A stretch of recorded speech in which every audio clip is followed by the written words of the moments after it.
വിവാദങ്ങൾക്കും ആശങ്കകൾക്കും നടുവിൽ നിർദ്ദിഷ്ട എരുമേലി വിമാനത്താവളത്തിന് ഭൂമി ഏറ്റെടുക്കാനുള്ള പ്രാഥമിക വിജ്ഞാപനമായി.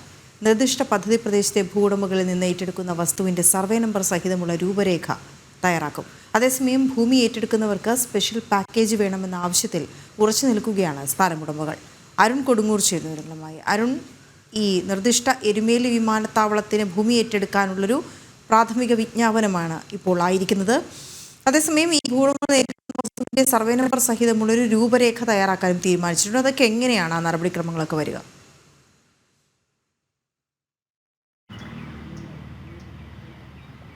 തീർച്ചയായും അതിൽ ഏറ്റവും പ്രധാനപ്പെട്ട ഒരു കാര്യം എന്നത് ഈ ചെറുവള്ളി വിമാനത്താവളം നിർമ്മിക്കാൻ ഉദ്ദേശിക്കുന്ന സ്ഥലത്തെ സംബന്ധിച്ചുള്ള വലിയ ആശയക്കുഴപ്പം തന്നെയാണ്.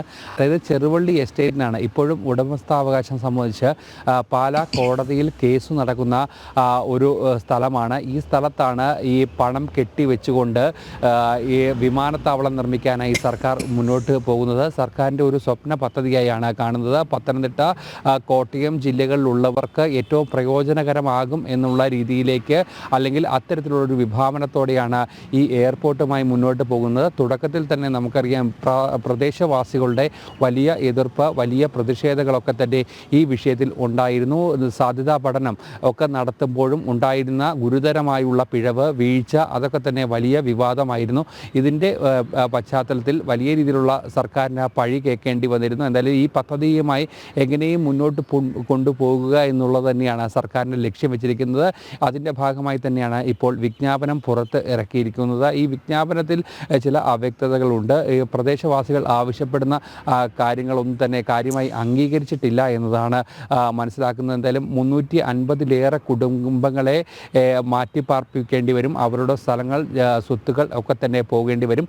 ഇതിന് പ്രത്യേക ഒരു പാക്കേജ് വേണം എന്നുള്ള ഒരു ആവശ്യമാണ് അവർ മുന്നോട്ട് വെച്ചിരിക്കുന്നത്. നേരത്തെ അടക്കം നിയമ നടപടിയിലേക്കൊക്കെ തന്നെ പോയിരുന്നുവെങ്കിൽ പോലും കാര്യമായ രീതിയിലേക്കുള്ള ഒരു പ്രതിഷേധം ഉണ്ടായിരുന്നില്ല. അത് സർക്കാരിൻ്റെ മെല്ലെപ്പോക്ക് കൊണ്ട് തന്നെയായിരുന്നു ആ പ്രതിഷേധങ്ങളൊക്കെ തന്നെ ഉണ്ടാകാതിരുന്നത്. എന്തായാലും ഈ വിജ്ഞാപനം പുറത്തിറങ്ങിയ ഒരു സാഹചര്യത്തിൽ ഇതിന് കർശനമായി തന്നെ നേരിടാനാണ് തീരുമാനിക്കുക. നമുക്കറിയാം ഈ ശബരി പാതയുടെയൊക്കെ ഭാഗമായി സ്ഥലം ഏറ്റെടുത്ത് അവർ അനുഭവിക്കുന്ന ബുദ്ധിമുട്ടുകളൊക്കെ തന്നെ അറിയാം. ഈ ഒരു അനുഭവം മുന്നിൽ കണ്ടുകൊണ്ട് തന്നെയാണ് ഈ പ്രദേശവാസികൾ ഈ ഒരു വലിയ പ്രതിഷേധത്തിലേക്ക് ഒരുപാട് ആളുകളൊക്കെ തന്നെ, ഈ സ്ഥലം നഷ്ടപ്പെടുന്ന ആളുകളൊക്കെ തന്നെ ഇതിനെതിരെ കൃത്യമായി രംഗത്തെത്തുകയും ചെയ്തിരുന്നത്. പക്ഷേ അതൊന്നും കേൾക്കാതെ സർക്കാരിൻ്റെ വഴിയിലേക്ക് ഈ ദ്രുതഗതിയിൽ പോകണം, എത്രയും വേഗം വിമാനത്താവളം നിർമ്മിക്കണം എന്നുള്ള ഒരു ആവശ്യം തന്നെയാണ് അവർ മുന്നോട്ട് വെക്കുകയും ചെയ്തിരിക്കുന്നത്. എന്തായാലും സാധ്യതാ പഠനങ്ങളൊക്കെ തന്നെ ആദ്യം തന്നെ പൂർത്തിയാക്കിയിരുന്നു. ഇതിനുശേഷമാണ് ഇപ്പോൾ ഈ സ്ഥലം ഏറ്റെടുക്കലിലേക്ക് പോയിരിക്കുന്നത്. എന്തായാലും ഒരു വലിയ പ്രതിഷേധം ഈ ഒരു വിഷയത്തിൽ പ്രദേശവാസികളുടെ ഭാഗത്തുനിന്നും ഉണ്ടാകുമെന്നുള്ള കാര്യത്തിൽ